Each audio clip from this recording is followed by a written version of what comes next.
माझे नाव विजय आहे. मी चांगल्या खात्यापित्या घरातून आहे. कारण माझ्याकडे स्वतःचं घर, गाडी होती. अशी नोकरी होती ज्यामुळे प्रत्येक महिन्यात माझ्या अकाउंटमध्ये चांगली रक्कम येत होती.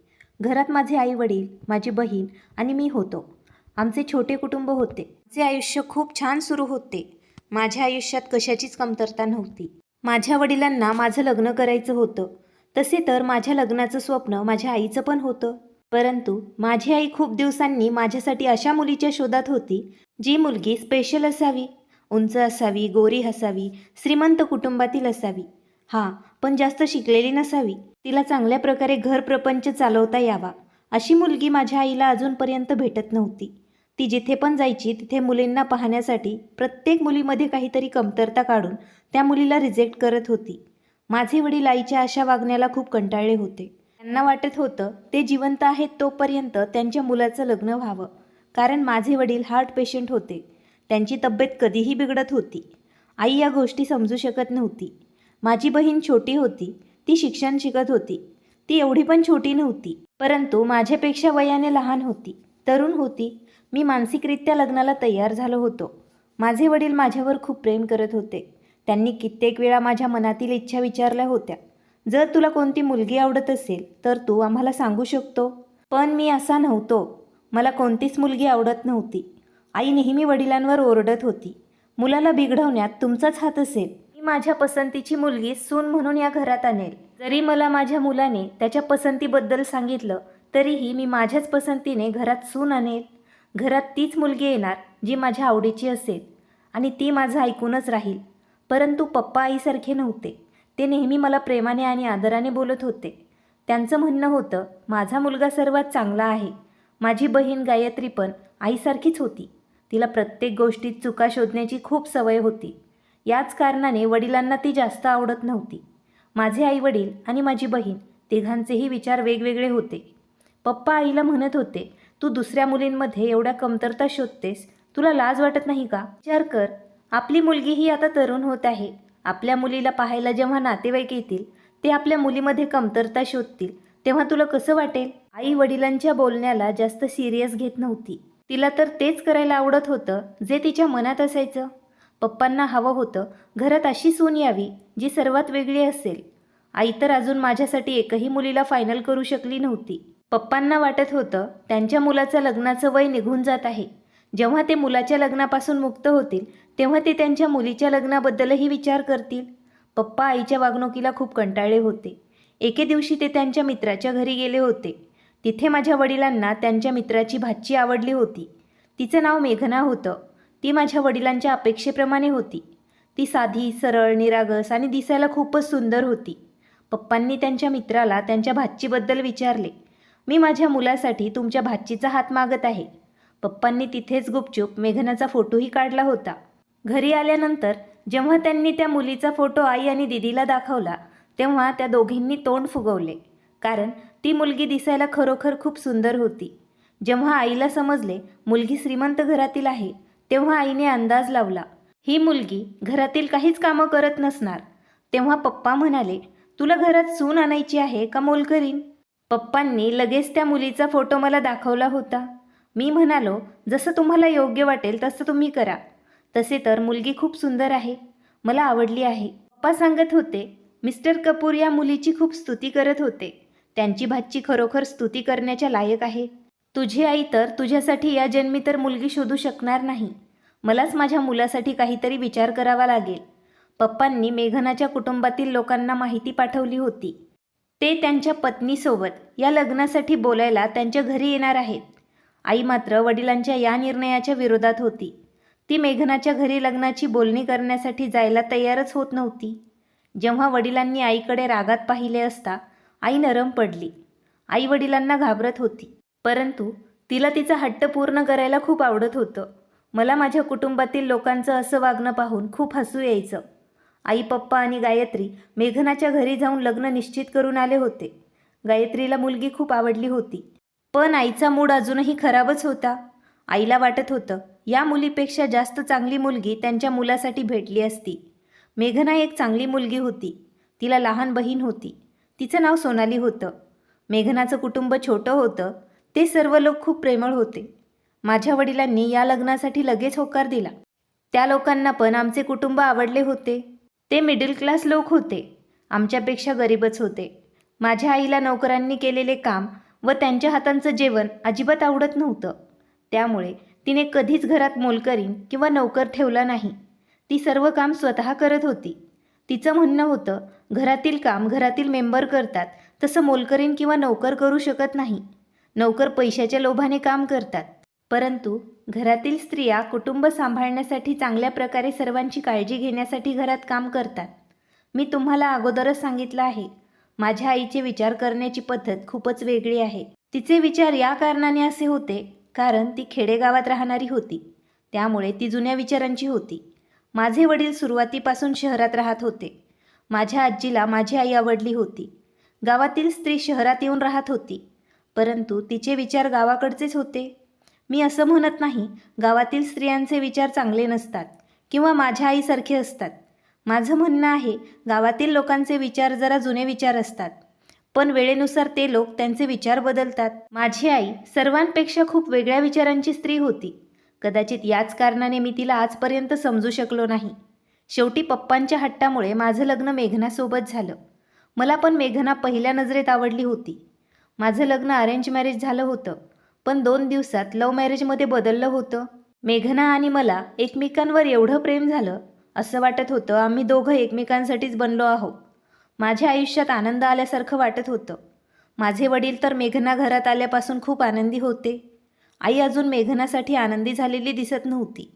मेघना घरात आली होती. लग्नाच्या दुसऱ्या दिवसापासूनच तिने घरातील सर्व कामं सांभाळले होते. जेव्हापासून मेघनाने घरातील कामं सांभाळले, तेव्हापासून आई आणि गायत्री TV समोर बसून असायच्या.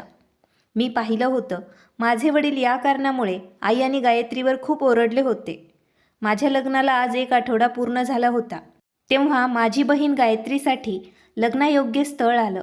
पप्पांना अजून गायत्रीचं लग्न करायचं नव्हतं, परंतु मुलगा चांगला होता.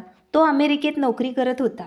माझ्या लग्नात त्यांनी गायत्रीला पाहिलं होतं आणि तिथेच पसंत केलं होतं. पप्पांनी विचार केला, हे स्थळ चांगलं आहे, स्वतःहून चालून आलं आहे, आपण आपल्या मुलीचं लग्न निश्चित केलं पाहिजे. मुलाच्या कुटुंबियांनी सांगितलं होतं, गायत्रीला पुढे शिक्षण शिकायचं असेल तर आम्ही तिला शिकवू शकतो. आम्ही तिचं राहिलेलं शिक्षण लग्नानंतर कंटिन्यू सुरू ठेवू.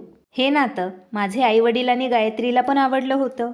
माझ्या लग्नाच्या 1 महिन्यानंतर गायत्रीचं पण लग्न केलं होतं. अशा प्रकारे गायत्री तिच्या सासरी निघून गेली होती. जेव्हापासून माझं लग्न झालं, तेव्हापासून मी स्वप्नाच्या जगात जगत आहे. असं वाटत आहे, लग्नानंतर सर्वात विचित्र गोष्ट म्हणजे मेघनाची बहीण सोनाली कधीच आमच्या घरी येत नव्हती. या गोष्टीवर जास्त मी लक्ष दिलं नाही, पण एके दिवशी माझ्या मनात विचार आला, आम्ही पती पत्नीने काही दिवस बाहेर फिरायला जावं. तसे पण आमच्या लग्नाच्या नंतर 1 महिन्याने गायत्रीचं लग्न झालं होतं. या सर्व गोंधळात माझी पत्नी घरातील कामात गुंतून गेली होती. पप्पा पण मला म्हणाले होते, बेटा, तुझ्या पत्नीला तू बाहेर फिरायला घेऊन जा. मी विचार केला, आमच्यासोबत आम्ही सोनालीला पण घेऊन जावं. याबद्दल मेघनासोबत मी बोललो. जर आत्ता गायत्री असती तर आपण तिलाही सोबत नेलं असतं. गायत्री लग्नानंतर अमेरिकेला निघून गेली होती. मी मेघनाला म्हणालो, आपण कुठेतरी बाहेर जाण्याचा प्लॅन करूया. तसे पण मला इथे गायत्रीची कमतरता जाणवत आहे. गायत्री इथे असती तर तिला पण आपण सोबत नेलं असतं, परंतु काही हरकत नाही. माझी बहीण असो अथवा तुझी बहीण, आपण सोनालीला सोबत नेऊया. माझं बोलणं ऐकून मेघनाच्या चेहऱ्यावर भीती दिसत होती. मेघना घाबरत म्हणाली, नाही, सोनालीला माझे आईवडील घरातून बाहेर निघण्याची परवानगी देणार नाही. मी मेघनाचं बोलणं ऐकून थक्क झालो. मी म्हणालो, तुझ्या घरचे लोक तर असे नाहीत, कुठे जायला यायला नकार देतील. तरी तू असं का म्हणत आहेस? मेघना म्हणाली, नाही, आपण नवीन कपल आहोत. लग्नानंतर पहिल्यांदा आपण फिरायला जात आहोत. याच कारणाने माझे आईवडील तिला आपल्यासोबत यायला परवानगी देणार नाही. मी म्हणालो, का? ती पण तरुण आहे, तिचं पण मन होत असेल कुठेतरी बाहेर जाण्याचं. ती काय विचार करेल? तिला एकच बहीण आहे आणि एकच जिजू आहे. त्यांनी एक वेळाही तिला त्यांच्या घरी बोलवलं नाही. मेघनाने काही वेळ विचार केला आणि म्हणाली, हो, तिचंही मन करत असेल कुठेतरी फिरून येण्याचं, पण माझे आईवडील तिला कुठे जाऊ देत नाही, कारण घरातून बाहेर पडताच तिची तब्येत बिघडते. मेघनाचं बोलणं ऐकून माझ्या मनात खूप प्रश्न निर्माण झाले होते. ही गोष्ट तिथेच संपली होती. परंतु सोनालीचं नाव घेतल्यानंतर प्रत्येक वेळी ती विचारात पडायची. मला असे वाटायचे मेघना माझ्यापासून काहीतरी लपवत आहे. पण मी याबद्दल जास्त विचार केला नाही. माझे वैवाहिक आयुष्य खूप छान सुरू होते. माझी पत्नी माझ्या प्रेमाचं आणि आनंदाचं कारण झाली होती. माहीत नाही आई का माझ्या पत्नीसोबत विचित्र वागत होती. पण पप्पा नेहमी मेघनाला त्यांची मुलगी समजत होते. आई स्वभावाने खूप स्ट्रिक्ट होती. त्यामुळे मेघनाला मी अगोदरच सांगितले होते, तिने आईचं म्हणणं मनावर घेऊ नये. आई बोलायला जरी कडू असेल तरी मनाने खूप चांगली आहे. तेव्हा मेघना मला म्हणाली होती, तुम्ही काळजी करू नका. मला माझ्या घरातील सदस्यांचं मन कसं जिंकायचं आहे ते मला चांगलंच ठाऊक आहे. माझी पत्नी घरातील सर्व कामं करत होती. मी आईला खूप वेळा समजावून सांगितलं होतं, आई, मेघना खूप चांगली मुलगी आहे. पण आई म्हणत होती, तुझी पत्नी किती का चांगली असे ना, परंतु मला एकच मुलगा आहे. त्यामुळे माझी इच्छा होती माझ्या मुलाचं लग्न माझ्या इच्छेने व्हावं. पण तुझ्या वडिलांनी इथे पण त्यांचाच हट्ट केला आणि तुझं लग्न मेघनासोबत लावून दिलं. पप्पा आईचं बोलणं ऐकून मला नेहमी सांगत होते, बेटा, तू तुझ्या आईच्या बोलण्याकडे लक्ष देऊ नको. तू तुझ्या पत्नीसोबत खुश राहा. माझी आई होतीच तशा जुन्या विचारांची. त्यामुळे मी तिच्या बोलण्याकडे जास्त लक्ष देत नव्हतो. माझं आयुष्य माझ्या पत्नीसोबत खूप आनंदात सुरू होतं. दिवस असेच निघून जात होते. एके दिवशी संध्याकाळी मेघना काळजीत दिसत होती. मी तिला कारण विचारले असता तिने मला टाळले. पण तिच्या चेहऱ्यावर स्पष्ट दिसत होतं ती कसल्या तरी चिंतेत आहे. मी तिला प्रेमाने विचारलं, मेघना, काय झालंय? मला सांगू शकतेस तू? आपण एकमेकांसोबत आहोत. तू मला सांगितलंस तर या अडचणीवर मार्ग निघू शकतो. मेघना थोडा वेळ शांत बसली. नंतर म्हणाली, विजय, तुम्ही मला प्रॉमिस करा, तुम्ही मी सांगितलेली गोष्ट कोणालाही सांगणार नाही. एवढंच नाही, तुमच्या आईवडिलांनाही काही सांगणार नाही. त्यानंतर मेघनाने मला जे काही सांगितले ते ऐकून मी थक्क झालो आणि सोबतच खंतही व्यक्त करत होतो. मेघनाने मला सांगितलं, सोनालीसोबत असं काही झालेलं आहे जे मी तुम्हाला शेअर करू शकत नाही. ती आमच्या कुटुंबाचा हिस्सा आहे, परंतु तिच्याबद्दल अशा काही गोष्टी आहेत ज्या आम्ही तुमच्यापासून लपवल्या आहेत. मेघनाचा आवाज हे सर्व सांगताना थरथर कापत होता. मी विचारले, काय झालं आहे मेघना? मी काळजीत विचारले होते. तिने मला सांगितले, लहानपणी तिच्या बहिणीसोबत एक अपघात झाला होता. त्यामुळे ती बाहेरच्या दुनियेला खूप घाबरते. तुम्ही मला नेहमीच तिला कुठेतरी आपण बाहेर घेऊन जाऊया असं म्हणतात. मी म्हणालो, हो, ही तर खूप चांगली गोष्ट आहे. अशा परिस्थितीत आपण तिला धीर द्यायला हवा. तिच्या मनातून भीती संपवायला पाहिजे. मी त्या क्षणी गाडी काढली आणि मेघनाला म्हणालो, चल, आपण आत्ता लगेच सोनालीजवळ जात आहोत. मला वाटले मेघना तिच्या बहिणीसाठी चिंतेत असेल. जेव्हा मी माझ्या सासरी पोहोचलो तेव्हा मी पाहिलं, सोनाली सोफ्यावर बसून हॉलमध्ये TV पाहत आहे. मी हळूहळू सोनालीसोबत बोलू लागलो. मी जेव्हा माझ्या सासरी जायचो तेव्हा सोनालीबद्दल नक्कीच विचारपूस करायचो. तेव्हा माझे सासू सासरे मला सोनालीबद्दल सांगत होते, ती नेहमी एका रूममध्ये बंद असते. जास्त करून ती स्वतःला रूममध्ये बंद करून घेते. तिचे विचार आपल्या विचारांपेक्षा खूप वेगळे आहेत. ती नेहमी घाबरलेली असते. मला वाटत होतं मेघनाचे आईवडील माझ्यापासून काहीतरी लपवण्याचा प्रयत्न करत आहेत, नाहीतर ते खोटं बोलत असतील. कारण मी जेव्हा पण सोनालीसोबत बोलायचो तेव्हा मला असे वाटत नव्हते की ती मेंटली डिस्टर्ब आहे. मी पाहिलेलं होतं, बहिणी बहिणी फोनवरती एकमेकींना तासनतास बोलत असतात. माझी पत्नी तिच्या बहिणीसोबत कधीच काही बोलत नव्हती. मी जेव्हा पण सोनालीच्या रूममध्ये जात होतो तेव्हा सोनाली मेघनाच्या गळ्यात पडून तिला भेटायची आणि तिला आनंदाने गप्पाही मारायची. घरातील वातावरण आता सुरळीत होऊ लागलं. पण अजूनही जेव्हा मी सोनालीला घरी बोलवण्याबद्दल बोलत होतो किंवा कुठे बाहेर नेण्याचा विषय काढत होतो तेव्हा मेघना मला स्पष्ट नकार देत होती आणि तिचे आईवडीलही. मला एक गोष्ट समजत नव्हती, असं का होत होतं? काही दिवसांनी मला समजलं, माझी पत्नी आता तिच्या बहिणीसोबत बोलू लागली आहे. कारण ती नेहमी निमित्त सांगून तिच्या माहेरी निघून जात होती आणि म्हणत होती, मला सोनालीसोबत बोलायचं आहे. अगोदरपासून मी कधीच माझ्या पत्नीच्या तोंडात सोनालीचं नावही ऐकलं नव्हतं. परंतु माझ्या पत्नीचं वागणं बदललेलं पाहून मला आनंद झाला होता आणि चांगलंही वाटत होतं. तेव्हा मला सर्वात मोठी आनंदाची बातमी मिळाली, माझी पत्नी आई होणार आहे. जेव्हा ही गोष्ट मला समजली तेव्हा मी आनंदाने वेडा झालो होतो. या आनंदात माझ्या वडिलांनी घरातच एक छोटी पार्टी आयोजित केली होती. त्या पार्टीसाठी माझ्या सासरच्या लोकांना इन्व्हाइट केलं होतं आणि आमचे काही नातेवाईकही आले होते.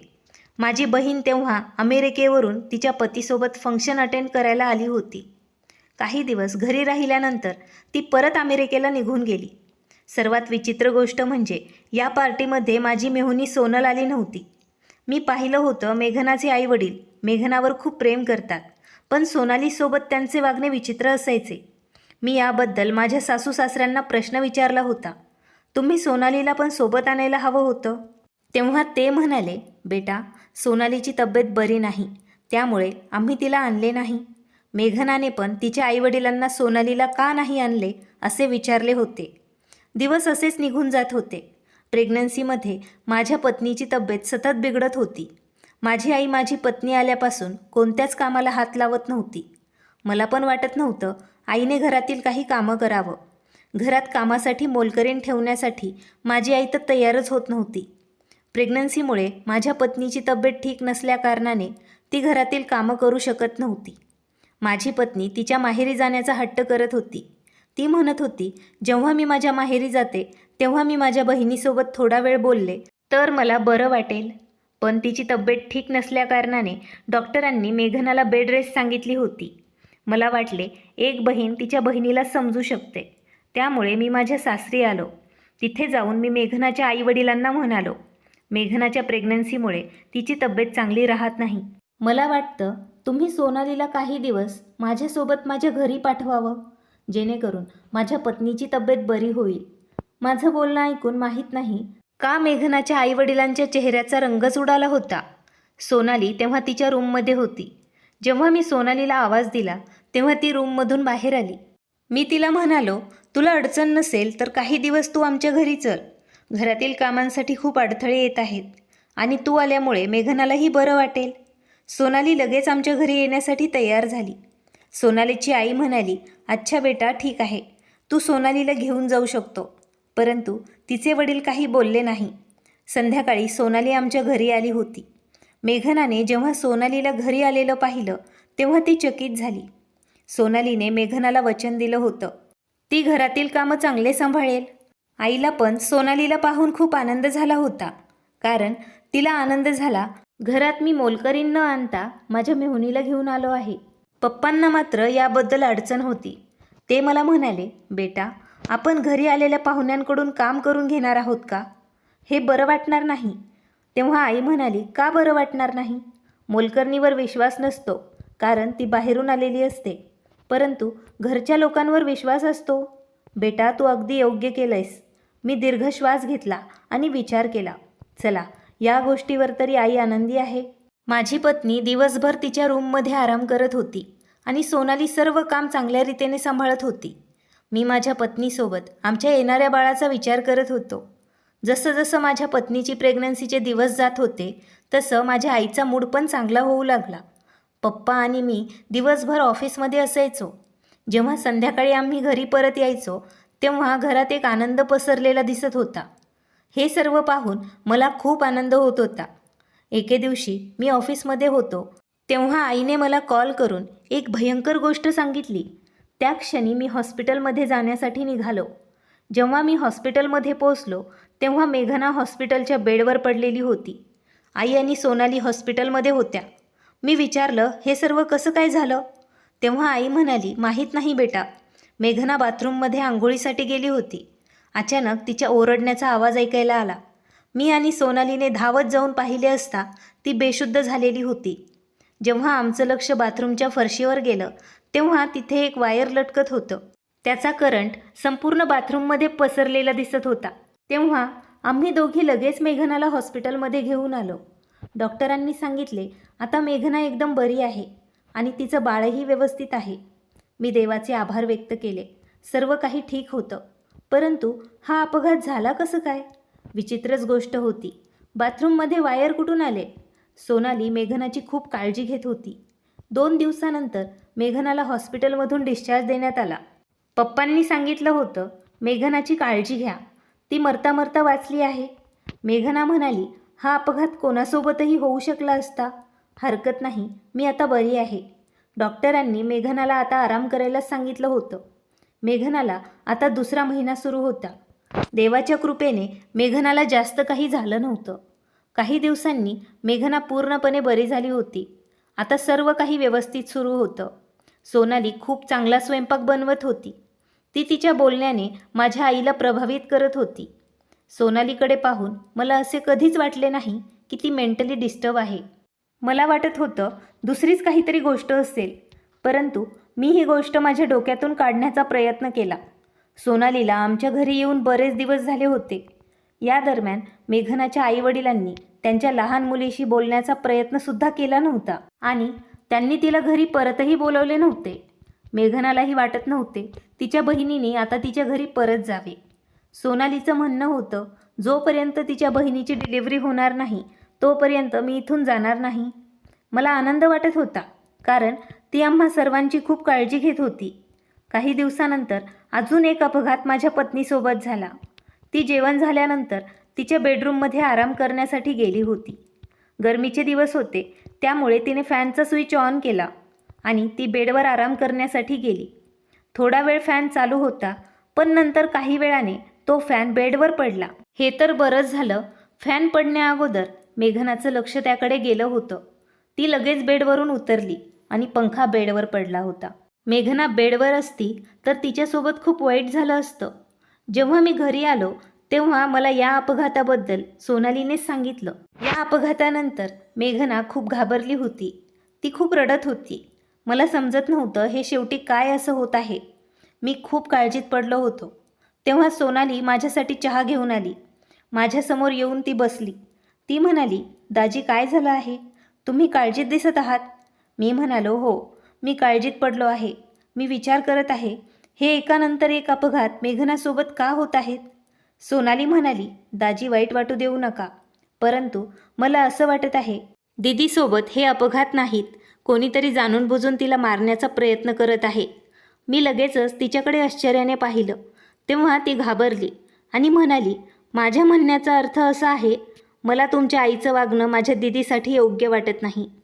त्या तिच्यावर सतत नाराज असतात. त्या तिच्याशी बोलतही नाहीत. मी काहीच नाही बोललो म्हणून सोनाली शांत झाली. पण सोनालीचं बोलणं ऐकून माझ्या मनात आईबद्दल शंका निर्माण झाली होती. मी लगेच माझ्या आईच्या रूममध्ये गेलो. मी आईला म्हणालो, आई, मला तुझ्याकडून अशी अपेक्षा नव्हती. तुम्ही माझ्या पत्नीवर जीवघेणे हल्ले करण्याचा प्रयत्न केला आहे. माझं बोलणं ऐकून आई मला म्हणाली, बेटा, तू पागल झाला आहेस का? मी का तुझ्या पत्नीवर जीवघेणा हल्ला करण्याचा प्रयत्न करेल? मी म्हणालो, यात सर्व चूक माझीच आहे. मी तुझ्या मनातील राग घालवण्याचा प्रयत्न करत होतो. तुला तर सुरुवातीपासूनच मेघना आवडली नव्हती. याच कारणाने मेघनाला सुरुवातीपासून तू एक्सेप्ट करू शकली नाहीस. पण आता जे काही तू करत आहेस ते योग्य नाही. आई आश्चर्याने मला पाहू लागली. आई म्हणाली, बेटा, मेघनासोबत अपघात होत आहेत याचा जबाबदार तू मला का ठरवत आहेस? तेव्हा मी म्हणालो, हा अपघात नाही, हा हल्ला आहे, जे तू करत आहेस माझ्या पत्नीवर. पण हे सर्व मी सहन करणार नाही. माझी पत्नी आई होणार आहे. तिला आणि तिच्या होणाऱ्या बाळाला तुमच्यापासून धोका आहे. माझ्या आईने तिच्या कानांना हात लावला आणि ती म्हणाली, बेटा, मी स्ट्रिक्ट आहे, पण मी तुझ्या पत्नीला मारण्याबद्दल कधीही विचार करू शकत नाही. मी म्हणालो, याबद्दल मला काहीतरी करायलाच हवं. पप्पा घरी आल्यानंतर त्यांच्यासोबत मी या विषयावर नक्कीच बोलेल. आई माझं बोलणं ऐकून घाबरली. ती म्हणाली, बेटा, तू मला चुकीचं समजत आहेस. आता तर मी मेघनाला काहीच म्हणत नाही. मी आईचं काहीच म्हणणं ऐकलं नाही. मी आईच्या रूममधून निघून आलो. मी विचार केला, पप्पांसोबत मी नक्कीच बोलेल. जोपर्यंत मेघनाची डिलिव्हरी होणार नाही तोपर्यंत आम्ही दुसरीकडे राहायला जातो, कारण मला माझ्या पत्नीचा जीव परत धोक्यात घालायचा नव्हता. सोनाली अगदी बरोबर बोलत होती. हे सर्व माझी आईच करू शकते, कारण माझ्या आईला मेघना अजिबात आवडत नव्हती. मेघनाला मी समजावून झोपी घातलं होतं, परंतु मला भूक लागली होती. मी विचार केला, मी सोनालीला तिच्या रूममध्ये जाऊन सांगतो. जेव्हा मी सोनालीच्या रूममध्ये गेलो, मी पाहिलं जमिनीवर तिच्या हातातील चांदीचं ब्रासलेट पडलेलं दिसत होतं. सोनाली बाथरूममध्ये होती, कारण बाथरूममधून पाण्याचा आवाज येत होता. मी सोनालीचं ब्रासलेट उचललं आणि ड्रेसिंग टेबलकडे गेलो. मी विचार केला, ब्रासलेट मी ड्रेसिंग टेबलच्या ड्रॉवरमध्ये ठेवेल. मी ड्रेसिंग टेबलचा ड्रॉवर खोलला आणि तिचं ब्रासलेट त्या ड्रॉवरमध्ये टाकलं ड्रॉवर बंद करून जेव्हा मी मागे वळलो, मला परत ड्रॉवर उघडावा लागला. तेव्हा माझं लक्ष ड्रॉवरमध्ये असणाऱ्या स्क्रूवर गेलं. त्या ड्रेसिंग टेबलच्या ड्रॉवरमध्ये सोनालीचं मेकअपचं सामान ठेवलेलं होतं.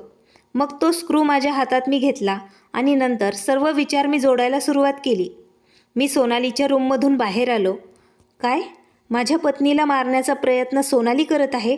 जर असं नसेल तर आमच्या रूममधील फॅनचा स्क्रू सोनालीच्या ड्रेसिंग टेबलच्या ड्रॉवरमध्ये काय करत आहे? मी विनाकारण हे सर्व आरोप माझ्या आईवर केले होते. हे सर्व सोनालीनेच माझ्या मनात भरलं होतं. सुरुवातीपासून मी सोनालीबद्दल विचित्र गोष्टी ऐकल्या आहेत, परंतु आता मी काहीतरी करायला हवं होतं. मला जाणून घ्यायचं होतं शेवटी आमच्या घरात काय सुरू आहे. मी सोनालीच्या रूममधून बाहेर पडत असताना माझ्या वडिलांनी मला पाहिलं. त्यांनी मला बोलवलं तेव्हा मी माझ्या मनातील घालमेल माझ्या वडिलांना स्पष्ट सांगितली. दुसऱ्याच दिवशी मी माझ्या आईवर खूप नाराज होतो. मी सर्वांसमोर ते नाराजपण व्यक्त करत होतो. मेघना मला सतत समजावत होती, ही गोष्ट काही बरोबर नाही. माझ्यासोबत 2दा अपघात झाला आहे, पण तुम्ही आईवर संशय का घेत आहात? मी म्हणालो, ठीक आहे मेघना, मी कोणावरही आता संशय घेत नाही. तू फक्त स्वतःची काळजी घे. मी त्यावेळी ऑफिसमध्ये जात नव्हतो. मी सोनालीबद्दल माझ्या मनात काहीच वाईट ठेवलं नव्हतं. मला आज मेघनाचं चेकअपसाठी हॉस्पिटलमध्ये जायचं होतं. तेव्हा सोनाली मला म्हणाली, मी तुम्हा सर्वांसाठी गाजराचा हलवा बनवणार आहे. गाजरचा हलवा खाल्ल्याशिवाय कोणीही कुठेही जाणार नाही. मी आनंदाने म्हणालो, गाजराचा हलवा मला खूप आवडतो. चला, आज आम्ही गाजराचा हलवा खाऊनच हॉस्पिटलमध्ये जाऊ. दुपारच्या जेवणाची वेळही होत होती. जेव्हापासून सोनाली आमच्या घरात आली होती तेव्हापासून तीच आम्हा सर्वांसाठी स्वयंपाक बनवत होती. परंतु जेव्हापासून मला तिच्यावर संशय आला तेव्हापासून मी तिच्यावर नजर ठेवायला चालू केलं होतं. त्या दिवशीही जेव्हा ती गाजराचा हलवा बनवणार होती त्या दिवशी मी तिला तिच्या रूममधून एक छोटीशी बॉटल घेऊन जाताना पाहिलं होतं. मला वाटले नक्कीच या बाटलीमध्ये काहीतरी गडबड आहे. त्यामुळे मी तशाच बॉटलची व्यवस्था केली. तिला बोलण्यात गुंतवले कारण तिचं लक्ष विचलित व्हावं. त्या बॉटलला तिने भीतीने भांड्यांच्या मागे लपवलं होतं. मी निमित्त सांगून तिला स्वयंपाकघरातून बाहेर बोलवलं. तिचं लक्ष जेव्हा कामात गेलं तेव्हा मी स्वयंपाकघरात गेलो आणि मी ती बॉटल बदल केली. आता माझा संशय खरा ठरला होता, कारण ही बॉटल साधारण बॉटल नव्हती. हे गुंगीचं औषध होतं. मला आता समजलं होतं सोनाली नक्कीच या औषधाचा वापर हलव्यामध्ये करणार होती. तिला आम्हा सर्वांना बेशुद्ध करायचं होतं. मी ज्या प्रकारे तिच्यावर नजर ठेवली होती त्यामुळे मला हळूहळू तिच्याबद्दल सर्व काही समजू लागलं. पण ती असं का करत होती हे मला अजूनही समजलेलं नव्हतं. त्यामुळे तिला जे काही करायचं होतं ते मी तिला करू दिलं. सोबतच आई पप्पा आणि मेघनालाही मी सांगितलं होतं, मी जसं सांगतोय तुम्ही अगदी तसंच करा. मेघनाला माझं म्हणणं समजलं नव्हतं, पण मी तिला सांगितलं, तू थोडा वेळ वाट बघ, सर्व काही सत्य तुझ्या समोर येईल. जेव्हा आम्ही सर्वजण दुपारचं जेवण करण्यासाठी बसलो तेव्हा सोनालीने आम्हा सर्वांसाठी गाजराचा हलवा बनवून आणला. आम्ही सर्वांनी जेव्हा तिने बनवलेला गाजराचा हलवा टेस्ट केला तेव्हा तिचं कौतुक करायला सुरू केलं. हलवा खूपच टेस्टी झाला आहे. हे ऐकून सोनालीला खूप आनंद झाला होता. हलवा खाल्ल्यानंतर थोड्या वेळाने आम्ही एक एक करून 4जणही बेशुद्ध पडलो. आमच्यासोबत बसून सोनालीने जेवण केलं नव्हतं आणि हलवा पण टेस्ट केला नव्हता. तिने सांगितलं ती नंतर खाईल. आम्ही जेवणाच्या टेबलवर पडलो होतो, त्यामुळे सोनालीला वाटले आम्ही तिच्या हातचा हलवा खाऊन बेशुद्ध झालो आहोत. सर्वात अगोदर सोनालीने आम्हा 4गांना एक एक करून चेक केलं, आम्ही बेशुद्ध झालो आहोत की नाही. त्यानंतर ती आमच्यासमोर उभं राहून जोरजोरात हसू लागली. ती मेघनाजवळ गेली आणि म्हणाली, मेघना, आज माझं स्वप्न पूर्ण होत आहे. आज मी खूप आनंदात आहे. आज मी तुला मारून टाकणार आहे. तू माझी बहीण आहेस, माझी दीदी. मला तुला त्रास द्यायचा नव्हता, त्यामुळे सर्वात अगोदर मी तुला बेशुद्ध केलं. माझा इथं येण्याचा हेतू आज पूर्ण झाला आहे. एवढं बोलून सोनाली पागल झाल्यासारखं जोरजोरात हसू लागली. सोबतच ती असंही म्हणाली, मला तुझ्या सासरच्या लोकांशी काही घेणं देणं नव्हतं, पण तुला मारण्यासाठी मला इथंपर्यंत पोहोचणं आणि त्या लोकांना बेशुद्ध करणं खूप गरजेचं होतं. त्या क्षणी तिने टेबलावर पडलेला चाकू उचलला. ती मेघनाला तो चाकू मारणारच होती तेव्हा मागून मी तिचा हात पकडला. त्यानंतर एक एक करून सर्वजण शुद्धीत आले. आम्ही बेशुद्ध झालेलो नव्हतो, फक्त बेशुद्ध होण्याचं नाटक करत होतो. मेघनाने जेव्हा तिच्या बहिणीचं हे रूप पाहिलं तेव्हा तिला धक्काच बसला होता. आई पप्पांनाही धक्का बसला होता. सोनाली हे सर्व काय करत होती? मी सोनालीचे दोन्ही हात मागच्या बाजूने धरले आणि तिला विचारले, तू माझ्या पत्नीला का मारणार होतीस? ती म्हणाली, तुम्ही लोक शुद्धीत कसे काय आले? तेव्हा माझी आई जोरजोरात हसू लागली. आई म्हणाली, आम्ही बेशुद्ध कधी झालो होतो? तू तर खूप चालाक मुलगी निघालीस. माझ्या मुलाच्या डोक्यात ही गोष्ट घातलीस की मीच माझ्या सुनेवर जीवघेणा हल्ला केला आहे. तेव्हा पप्पा म्हणाले, आमच्या मुलाने आम्हाला बेशुद्ध होण्याचं नाटक करायला सांगितलं होतं, जेणेकरून आम्हाला तुझं सत्य समजेल. मेघनाने तिच्या बहिणीकडे पाहिले आणि तिच्या कानाखाली जोरात चापट मारली. ती म्हणाली, सोनाली, माझा तर विश्वासच बसत नाहीये. तू कधीच सुधारणार नाहीस. मला वाटलं होतं तू सुधरशील, परंतु मला मारण्याबद्दल कसं काय तू विचार केलास? मी तुझी बहीण आहे. मी नेहमी तुझी साथ दिली, नेहमी तुझ्या फिलिंग्सला समजून घेतलं. आज मला या गोष्टीची जाणीव होत आहे. आई पप्पा जे तुझ्यासोबत करत होते ते अगदी योग्य होतं. मला अजूनही समजलं नव्हतं मेघना काय बोलत होती. सोनाली म्हणाली, हो, मला तुला मारायचं होतं, कारण तुझ्यामुळे घरात माझी काहीच किंमत राहिली नाही. मी मुलांशी बोलत होते तर ती माझी आवड होती. तू साधी, सरळ, संस्कारी आहेस, तर यात माझा काय दोष? आई पप्पा नेहमी मला तुझ्याशी कंपेअर करत होते. नेहमी म्हणत होते, मेघनाला बघ किती चांगली आहे, ती किती चांगला स्वयंपाक बनवते, घरातून बाहेरही निघत नाही, किती संस्कारी आहे, गुणी आहे. पण माझे विचार तुझ्यापेक्षा खूप वेगळे होते. आईवडिलांनी हा कधीच विचार केला नाही. हाताची 5 बोटं कधीच सारखी नसतात. तू सुंदर होतीस, संस्कारी होतीस, गुणी होतीस. याचा अर्थ असा नाही त्यांनी प्रत्येक वेळी मला तुझ्याशी कंपेअर करावं. त्यांनी कधी असा नाही विचार केला मी पण त्यांचीच मुलगी आहे. त्यांना माझे वागणे पटत नसले तर याचा अर्थ असा नाही की त्यांनी मला रूममध्ये जनावरांसारखं कैद करून ठेवावं. एवढंच नाही, त्यांनी मला घरात आलेल्या पाहुण्यांसमोर यायलाही मनाई केली होती. मी स्वतःहून कधीच कोणाच्या समोर आले नाही. आईवडिलांना वाटत होतं माझं सत्य लोकांसमोर येऊ नये. या सर्व गोष्टीत तू पण आईवडिलांच्या सोबत होतीस. मी स्वमर्जीने तुम्हा सर्वांसमोर येत होते. आईवडिलांसमोर तुझ्या लग्नानंतर मी चांगलं असण्याचं नाटक केलं, जेणेकरून त्यांना वाटेल त्यांची मुलगी आता सुधारली आहे. मी मोबाईल वापरणेही बंद केले. पण मला नेहमीच तुझा राग येत होता, कारण तुझ्यामुळे माझे आईवडील मला तुझ्याशी कंपेअर करत होते. तुझ्यामुळे मला खूप अपमान सहन करावा लागला आहे. मी विचार केला मी तुला या जगातून कायमचं काढून टाकेल. त्यानंतर सर्वांच्या नजरेत मीच चांगली बनेल. हे सर्व करून माझं ध्येय मला साध्य करायचं होतं. माझी कल्पना मी सत्यात उतरवणार होते. परंतु माहीत नाही कसं तुम्हा सर्वांना माझ्याबद्दल समजलं. तेव्हा मी म्हणालो, सोनाली, मेघनाला तुझ्याबद्दल काहीही समजलेलं नव्हतं. तू तर मेघनाच्या नजरेत चांगलीच होतीस. मलाच तुझ्यावर संशय आला होता, कारण जेव्हापासून तू आमच्या घरात आलीस तेव्हापासून मेघनावर जीवघेणे हल्ले होत आहेत. ही गोष्ट मी बऱ्याच दिवसांनी नोटीस करत होतो. परंतु एके दिवशी मला भूक लागली. मी तुला स्वयंपाक कर हे सांगण्यासाठी तुझ्या रूममध्ये आलो. तेव्हा मला तुझ्या रूममध्ये फरशीवर पडलेलं तुझं ब्रासलेट दिसलं. ते ब्रासलेट मी तुझ्या ड्रेसिंग टेबलच्या ड्रॉवरमध्ये ठेवत असताना मला माझ्या रूमच्या फॅनचा स्क्रू तुझ्या ड्रेसिंग टेबलच्या ड्रॉवरमध्ये दिसला. जे स्क्रू नसल्याकारणाने माझ्या रूममधला फॅन माझ्या पत्नीच्या अंगावर पडता पडता राहिला होता, ज्यामुळे माझ्या पत्नीच्या जीवाला धोका होता. मला तेव्हाच तुझ्यावर संशय आला. हे स्क्रू तुझ्या रूममध्ये काय करत आहे? तेव्हापासून मी तुझ्यावर लक्ष ठेवायला सुरुवात केली. आजही मी तुला एक छोटीशी बॉटल घेऊन स्वयंपाकघरात जाताना पाहिलं होतं. तेव्हा मी ती बॉटल बदलली. या प्लॅनमध्ये मी आई पप्पा आणि मेघनालाही समाविष्ट केलं होतं. मला पाहायचं होतं शेवटी तू काय करणार आहेस. त्यामुळे तुला जसं हवं होतं तसं आम्ही करत होतो. आता शेवटी तुझं सत्य आम्हा सर्वांसमोर आलं आहे. मेघनाला तर तिच्या बहिणीचं असं वागणं पाहून खूप रडू येत होतं. तिने तिच्या आईवडिलांना कॉल करून सर्व काही सांगितलं होतं आणि त्यांना सांगितलं, आत्ता तुम्ही सोनालीला इथून घेऊन जा. मेघनाचे आईवडील लगेच आमच्या घरी आले होते. त्यांनी सांगितलं ते पण सोनालीच्या वागण्याला खूप कंटाळले आहेत. आम्ही साधारण लोक आहोत, पण आमची मुलगी सतत काहीतरी कारस्थान करत राहते. सुरुवातीपासून मेघनाच्या जीवाशी खेळण्याचंच ती काम करते. आम्ही तिचं असं वागणं पाहून खूप वैतागलो आहोत. आम्ही तिला खूप वेळा समजावून सांगितलं तिने असं वागू नये, परंतु ती ऐकण्याच्या मनस्थितीतच नाही. त्यामुळे आम्हाला मनात नसताना तिला घरात कैद करून ठेवावं लागतं. आम्ही तिला कुठेही जाऊ देत नव्हतो. पण हिने मेघनावर स्वतःचा प्रभाव टाकायला सुरुवात केली. मेघना आणि तुमच्या म्हणण्यानुसार आम्ही तिला तुमच्या घरी पाठवण्यासाठी तयार झालो.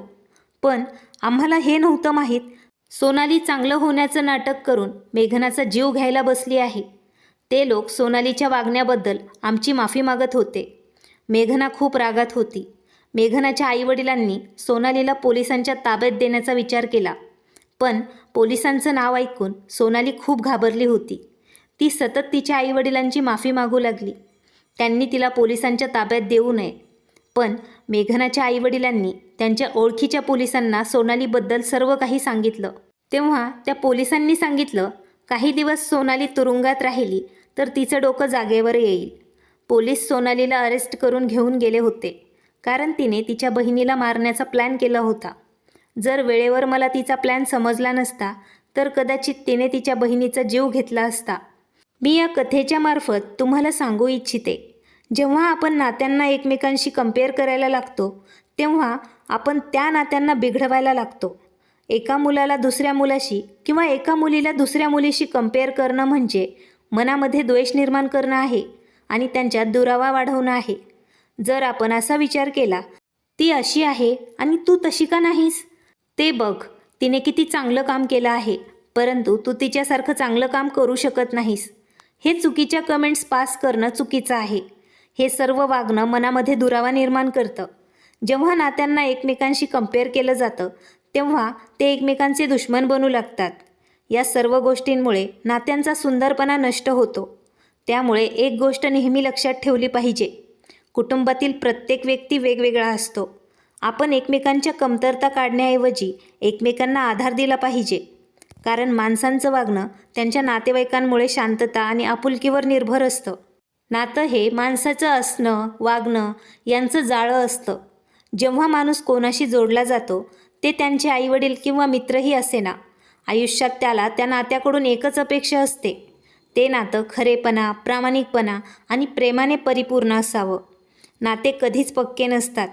एक असाही क्षण येतो आपल्याला आपल्या नातेवाईकांना पारखण्याची वेळ येते. यात आपला समजदारपणा दिसून येतो. जर आपण कोणावर मनापासून प्रेम केलं तर ते नातं कधीच संपलं नाही पाहिजे. वेळेनुसार त्या नात्यात दुरावा आला तरी चालेल, तिथून एक नवीन नात्याला सुरुवात होत असते. कोणत्याही नात्याला जिवंत ठेवण्यासाठी एकमेकांचा आदर करणे गरजेचे आहे. जर तुम्ही कोणासोबत आयुष्य घालवण्याचा विचार करत असाल तर त्याच्यातील कमतरता, त्याच्यातील दोष आणि त्याच्यात असणाऱ्या ताकदीला समजून घेण्याची गरज आहे. सोनाली मात्र स्वतः एक चुकीची मुलगी होती. ती तिच्या आईवडिलांच्या विश्वासाचा चुकीचा वापर करत होती. तिने कधीच या गोष्टी समजून घेतल्या नाहीत, परंतु ती तिच्या आईवडिलांचा तिरस्कार करू लागली, कारण ते मेघनाला जास्त महत्त्व देत होते. तिच्यासमोर मेघनाची स्तुती करत होते. त्यांनी त्यांच्या दोन्ही मुलींचे लाड सारखेच पुरवले होते. मेघनाची आवड वेगळी होती. तिला घरात राहायला आवडत असे, परंतु सोनाली या विरुद्ध होती. सोनाली चुकीच्या मार्गाने जात होती. तिच्या आईवडिलांना वाटत होतं त्यांच्या मुलीने बिघडू नये, तरीही सोनाली खूप जास्त बिघडली होती. आता ती एवढी जास्त बिघडली होती, तिला वाटू लागलं तिचे आईवडील तिच्या मोठ्या बहिणीवरच जास्त प्रेम करतात. तिच्यावर ते प्रेम करतच नाहीत. तिच्यावर फक्त ते बंधनं लागतात. त्याच कारणाने तिला तिच्या रस्त्यातून तिच्या बहिणीला बाजूला करणं योग्य वाटलं. तिचा प्लॅन असा होता, माझ्या पत्नीला मारल्यानंतर ती काहीतरी खोटं बोलली असती, स्वतः पण बेशुद्ध झाली असती आणि म्हणाली असती, माहीत नाही कोणी मेघनाला मारलं आहे. परंतु सत्य हे होतं, मेघनाला मारल्यानंतर तिला माझ्या आयुष्यात समाविष्ट व्हायचं होतं. असा विचार करणाऱ्या मुलींना समोरचं काहीच दिसत नाही. असे केल्याने याचा खूप वाईट परिणाम होऊ शकतो. वाईट केलं तर वाईटच होतं. सोनाली आता तिच्या कर्माची फळं भोगत आहे. तिला तिच्या आईवडिलांनी सुधारण्याची संधी दिली होती. तिची बहीण पण तिच्यावर परत विश्वास करायला लागली होती, पण तिने आता सर्वांच्या विश्वासाचा खून केला होता. आज ती त्याची शिक्षा भोगत आहे. मी माझ्या पत्नीवर आजही खूप प्रेम करतो. माझी पत्नी तिच्या बहिणीसारखी अजिबात नाही.